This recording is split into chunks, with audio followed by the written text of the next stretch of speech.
If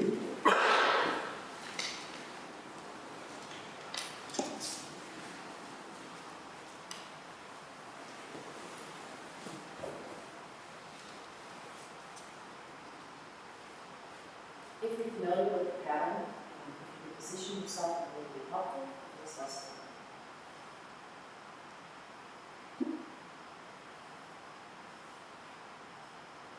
Sound of the clappers. First and third rows turn to your right. Second and fourth rows turn to your left.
Pratana on opening the sutra.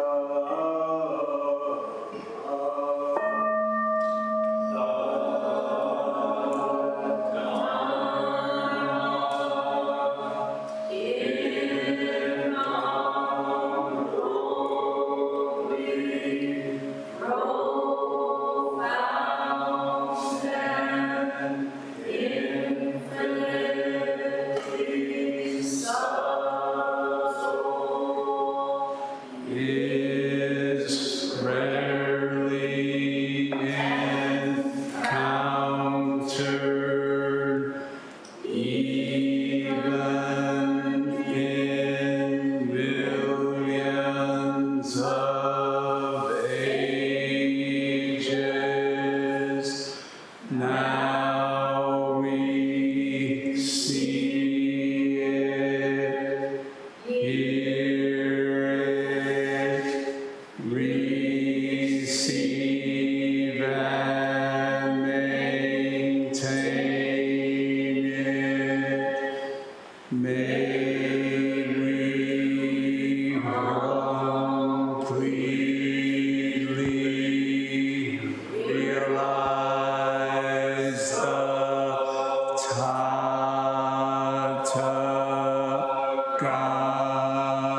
Tathagata's true meaning.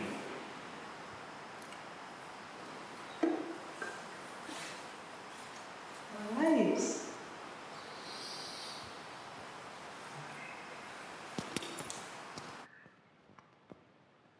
Thank you all for being here tonight. Is that me crackling? No. Okay. Me. That was you. Okay. So we continue on with our grimoire, which I've gotten very attached to that word, actually. So we're moving into the second koan in the Mumonkan. Now, the first one, does a dog have Buddha nature? And Joshu says mu. And that's the case. Pretty short, right? Simple, to the point.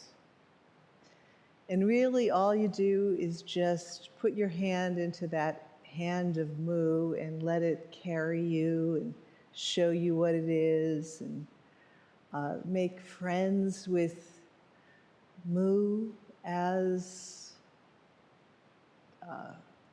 a baby, taking care of a baby, sitting on a needle, dead, at coffee with friends. There's like 100 different ways that we look at this friend mu that we are. And in the process, we start to feel like, oh, I'm kind of getting some freedom here. I'm feeling some liberation. I'm feeling pretty good, right? Give or take a few hard knocks in the Dokusan room, right? But overall, it's sort of like giving birth, you know? Once you're through the koan, you forget all the messiness that went on to get there.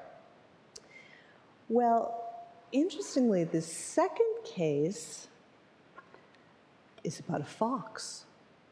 So the first case is about a dog. Second case is about a fox. So you could get the feeling right away of Zen as being very sort of earthy, right? And menschy, and just dealing with using what's at hand to communicate the Dharma. And that's a big clue, right? So in this case, what's at hand is a kind of a myth, really. But perhaps better to say it's mythic, because it was quite real for the characters in this particular koan. So remember, koans are sort of a presentation of reality that kind of appears very dreamlike, and we just enter into the dream and the world of the koan. So, you know, sadly in Zen, it's, you know, you just can't sit there and like feel good or medium or whatever. We actually have to get in there and really investigate our conditioning. So it would be nice if we could just sit on the cushion, get a little peaceful, and, you know, have a nice chat and go home. But it's not like that, right? And of course, really, if we're really honest with ourselves, we wouldn't want it to be like that, because we'd like some reality here, right? We'd like some truth. Enough of the fake news or whatever that is. Okay, so I'm going to read the second case. Hakujo and the Fox. Whenever Master Hakujo delivered a sermon, an old man was always there listening with the monks. When they left, he left too. One day, however, he remained behind.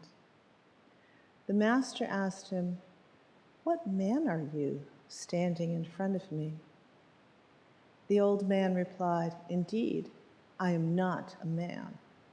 In the past, in the time of Kashyapa Buddha, I lived on this mountain as an abbot.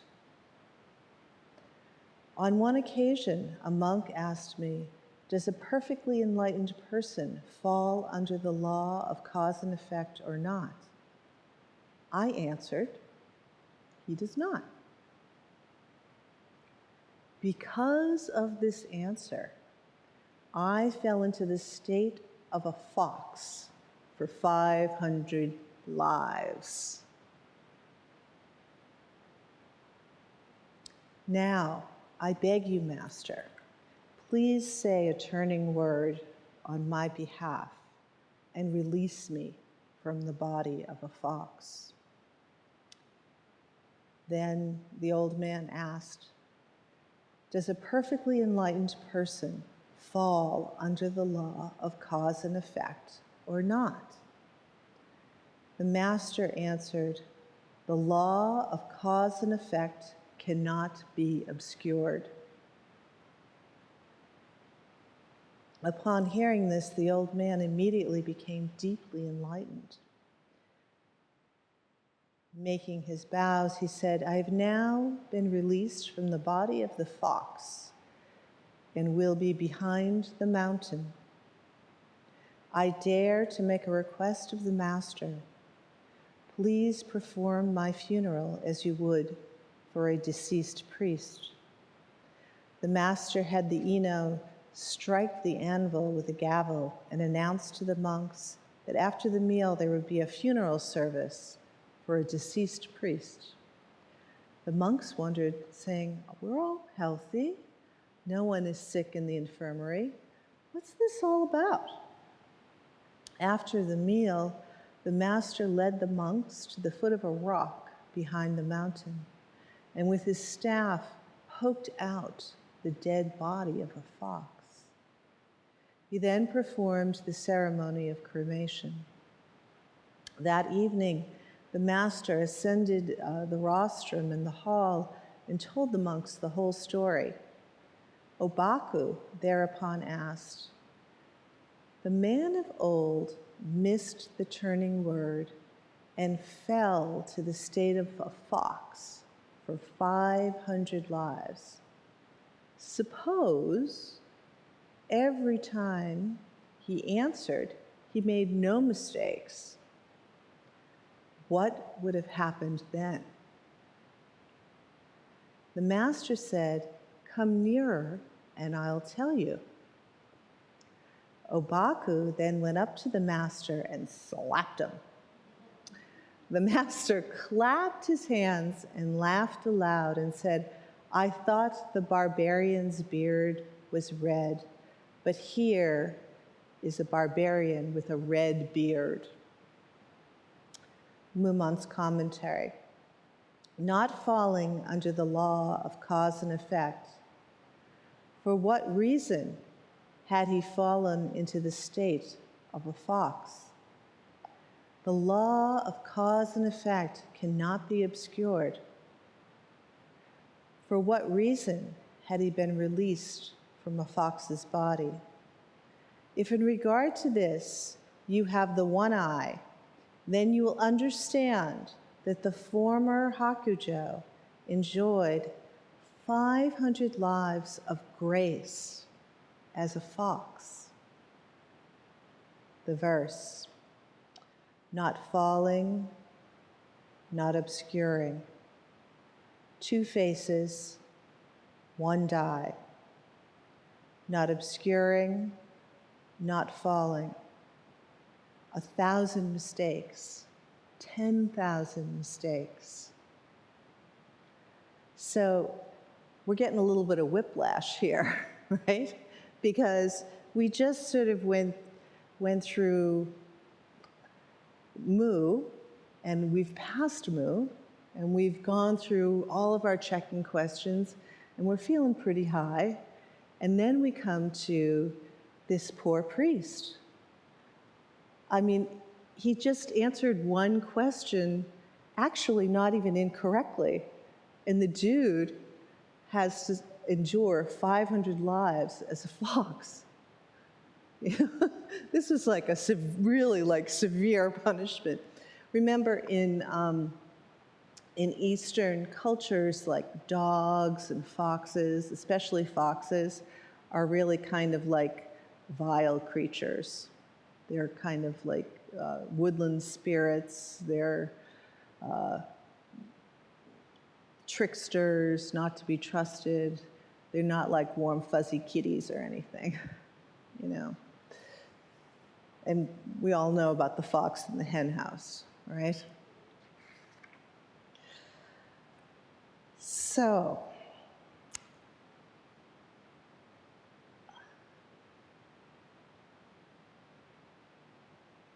there's so much here, right? It's such a rich koan.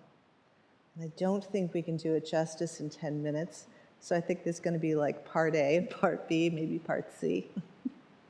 So tell your friends if they missed part A, they can come back for part B. So a little bit about Hakujo. Let's just kind of like get ourselves oriented. 9th century China. So we're talking no planes, no trains, no automobiles, horses, drawing water from the well. And Hakujo was known very famously. He was quite small. He was like under 5 feet. He was known very famously for the phrase, no work, no food. So he was really quite adamant about his students, his disciples, really putting their back into it and working every day. That was very much part of how he expressed his Dharma teaching, was through samu, work practice. In fact, there's this story that's told, like, towards as he was getting older, he was still out there, you know, in the garden, like hoeing a row, whatever. And his monks were like, you know, this dude's getting really old. He's gonna like hurt himself, right? So why don't we just like put his like hoe and his rake away so he can't find them? And of course, he went into his the little shed there and he couldn't find his hoe and his rake. And he was like, if I can't hoe and I can't rake, I'm not gonna eat. So he just stopped eating until they gave him back his hoe and his rake. So I don't know what to make of that, but he must have kind of actually like Queen Elizabeth, you know? I mean, she was working like 2 days before she died. Fairly extraordinary. Nice if we could all go that way. So, whenever Master Hakujo delivered a sermon, an old man was always there listening with the monks. So we've had many old men come to the Zendo, listening with the monks in the back of the Zendo. I can think of a few faces right now. Some might even still be in the Zendo right now. And of course, we are all the old man in the back of the Zendo, like just kind of, what's going on here? I'm a little afraid to show my face. I'm not really here. I'm just in the back row. You know, I mean, all of the above, right? So when they left, he left too.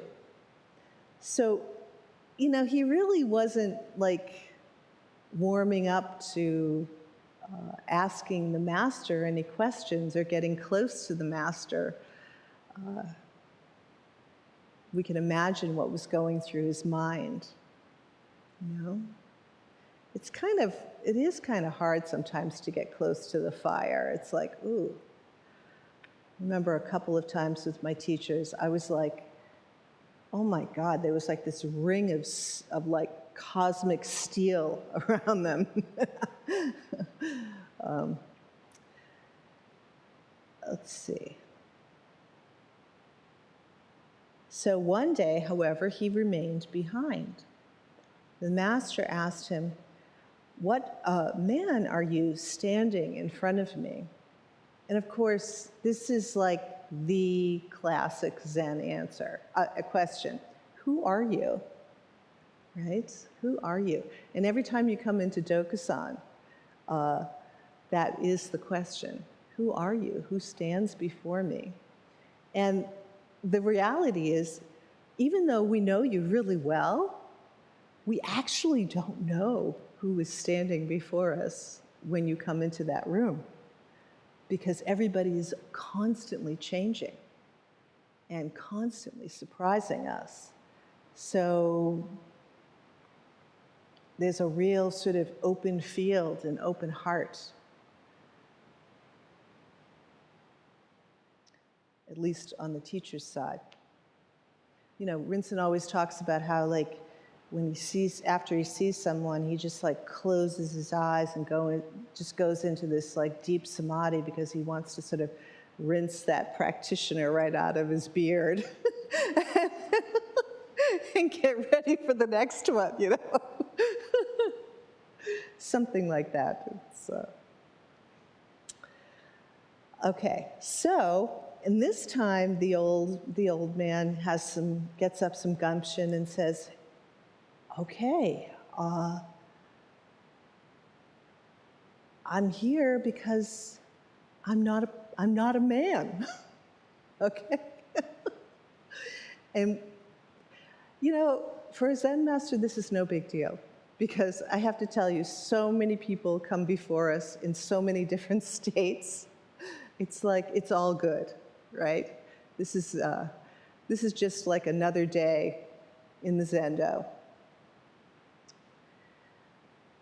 In the past, in the time of Kashyapa Buddha, so Kashyapa Buddha lived a long, long, long, long time ago, like way back there. I lived on this mountain as an abbot. And this is so interesting because Hakujo is the current abbot in this Zendo, and he's meeting almost his ghost from the past, like Kelpas and Kelpas before, coming before him. And so the two Hakujos are meeting.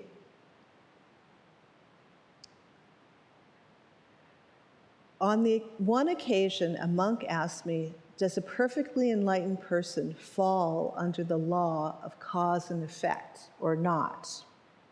Now, this is like the question, right?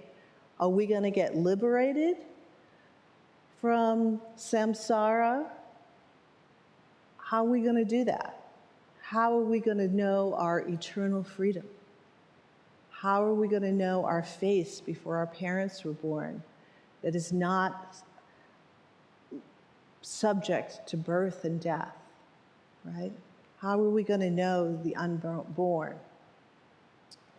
And I thought I would read, we were reading a little bit from Bhikkhu Bodhi this morning, and I'll give you just a little flavor or taste of what this original Buddhist teaching is.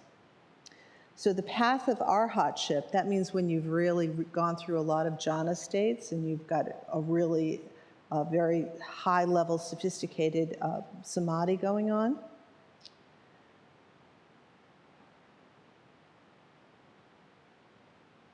Actually, let's go to the back, the second one. So this is, he's describing the state before this arhatship. The second is the desire for rebirth into the four immaterial planes made accessible by the achievement of the four immaterial attainments. Conceit is not the coarse type of pride to which we have become disposed through an overestimation of our virtues and talents, but the subtle residue of the notion of an ego, which subsists even after conceptually explicit views of self have been eradicated. The texts refer to this type of conceit as the conceit of I am.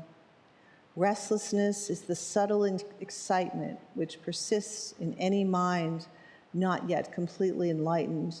In ignorance is the fundamental cognitive obscuration which prevents full understanding of the Four Noble Truths. Although the grosser grades of ignorance have been scoured from the mind by the wisdom faculty in the first three paths, a thin veil of ignorance overlays the truths, even in the non-returner.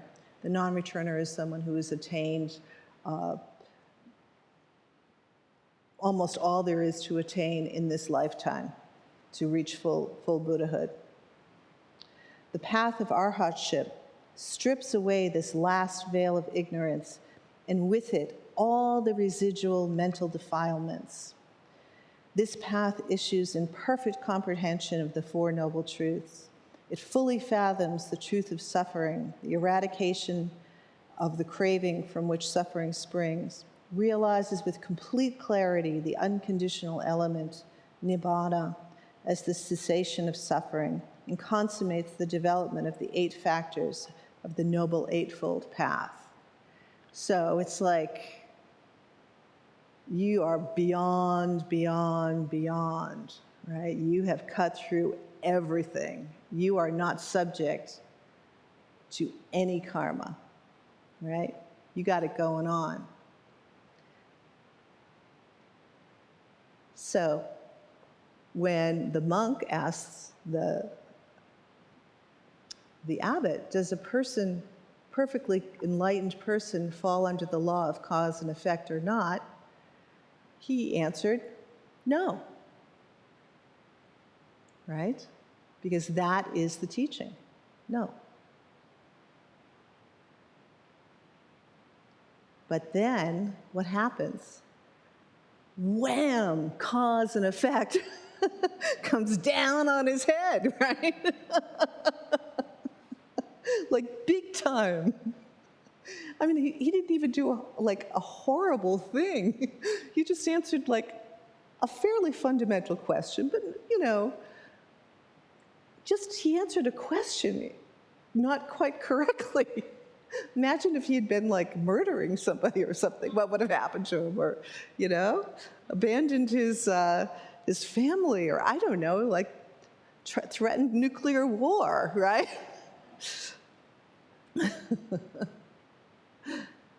So he got a huge dose of reality. And also mostly a huge dose of the Mahayana turn in Buddhism, where we don't just sort of decide we're going to get what we want and get our arhatship, get our Buddhahood, and kind of fade away into the ether. We make a vow to save all beings. And the way that we do that is the way that the Master continues on with this with this priest. By the way, can you feel? Okay, I think I just got ahead of myself. Hold on.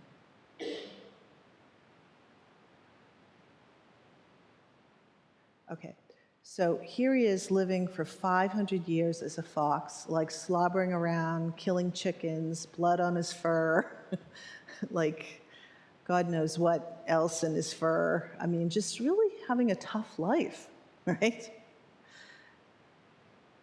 And also feeling the sun in the morning, and romping around in the dew. Now I beg you, Master, please say a turning word. And this is such a beautiful moment, because here is this abbot, right?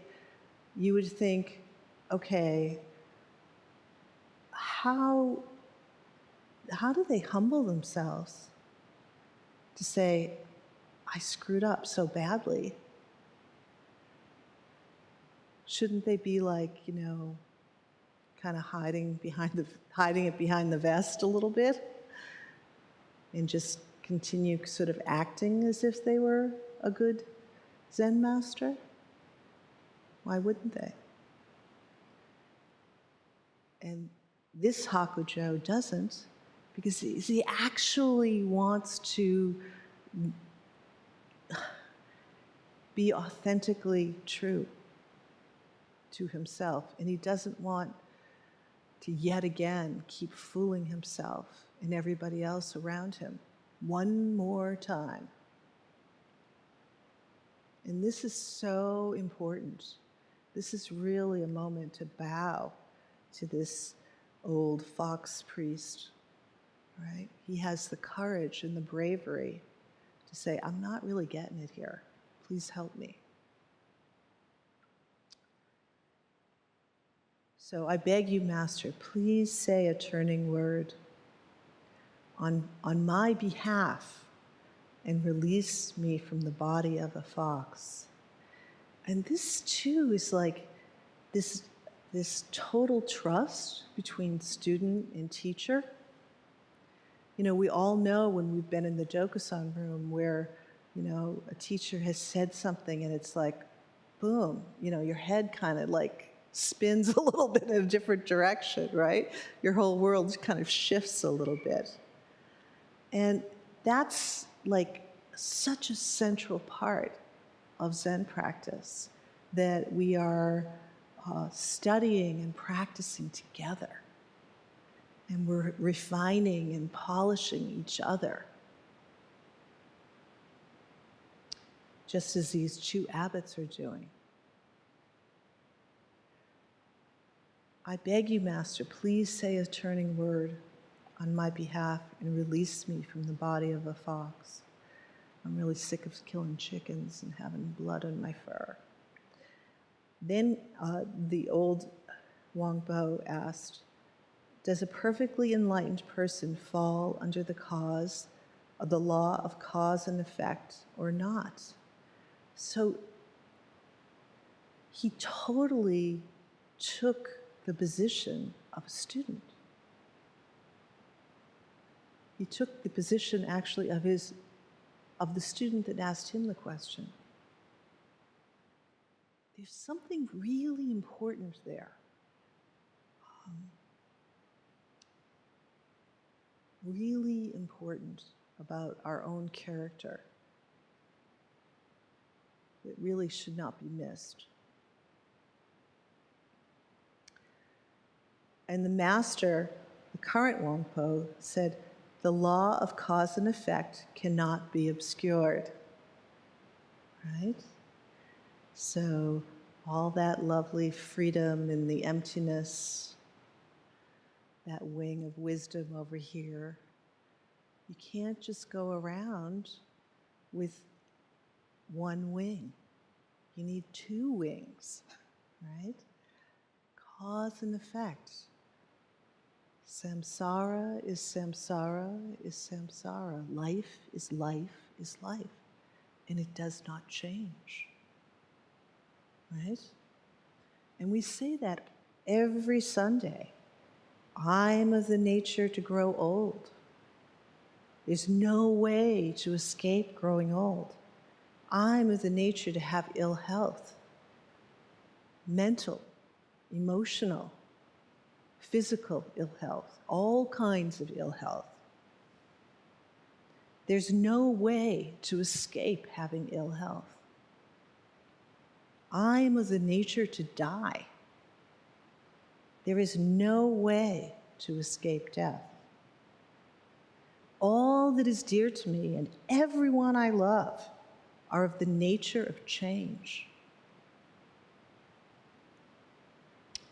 Are this cause and effect. There's no way to escape being separated from them. My deeds are my closest companions. I am the beneficiary of my deeds. My deeds are the ground on which I stand. So this is really an anthem to the perfectly enlightened person. Does not obscure the law of cause and effect. The whole practice is, how are we free in this law of cause and effect? How are we free in our death? How are we free in our illness?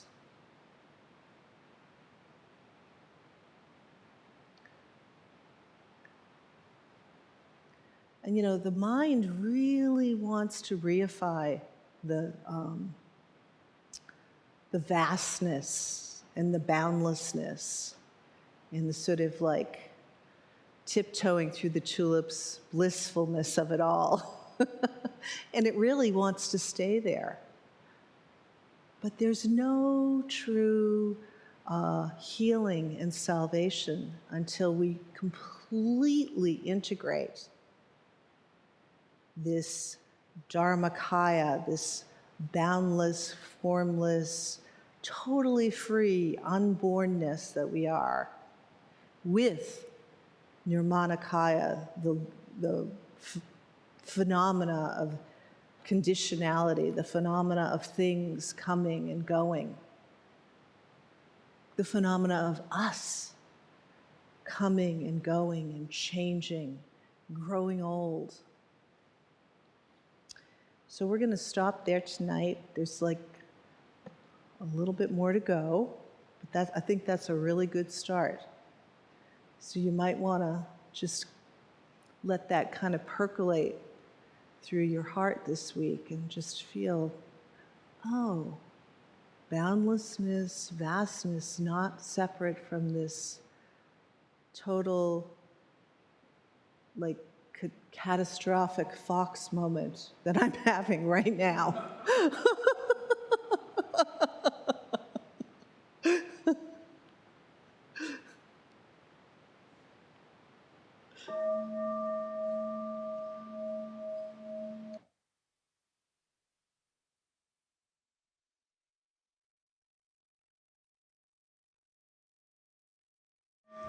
Beings are numberless. I vow to free them. Delusions are inexhaustible. I vow to end them. Dharma gates are boundless. I vow to enter them. The Buddha way is unsurpassable. I vow to embody it. Beings are numberless. I vow to free them. Delusions are inexhaustible. I vow to end them. Dharma gates are boundless. I vow to enter them. The Buddha way is unsurpassable. I vow to embody it. Beings are numberless. I vow to free them. Delusions are inexhaustible. I vow to end them. Dharma gates are boundless. I vow to enter them. The Buddha way is unsurpassable. I vow to embody it.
Thanks for coming to the Buddhist Temple of Toledo.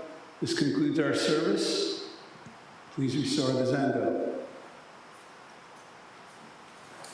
Oh, first, I'd like to make an announcement.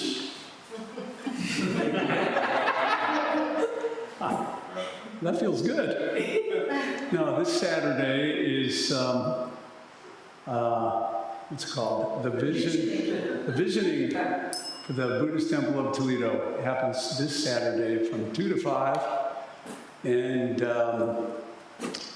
this is where we're all going to give our input and feedback into what we want, what our vision is for the temple for the next 5 years, the next 10 years, the next 20 years, 30, 50?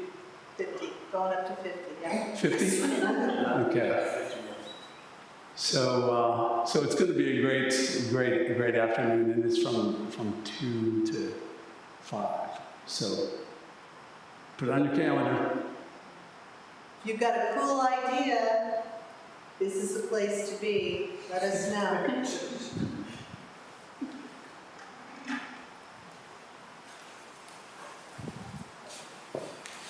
Now, please restore the Zendo.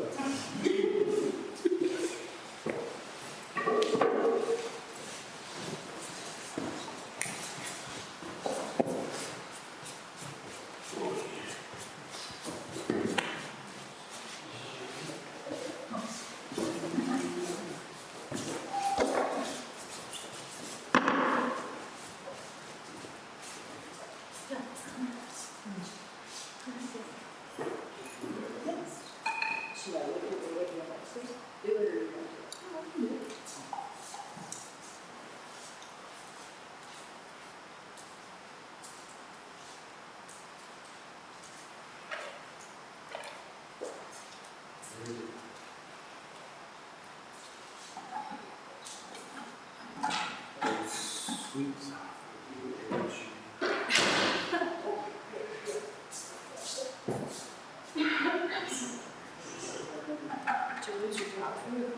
No, I'm trying to figure out where I belong to this.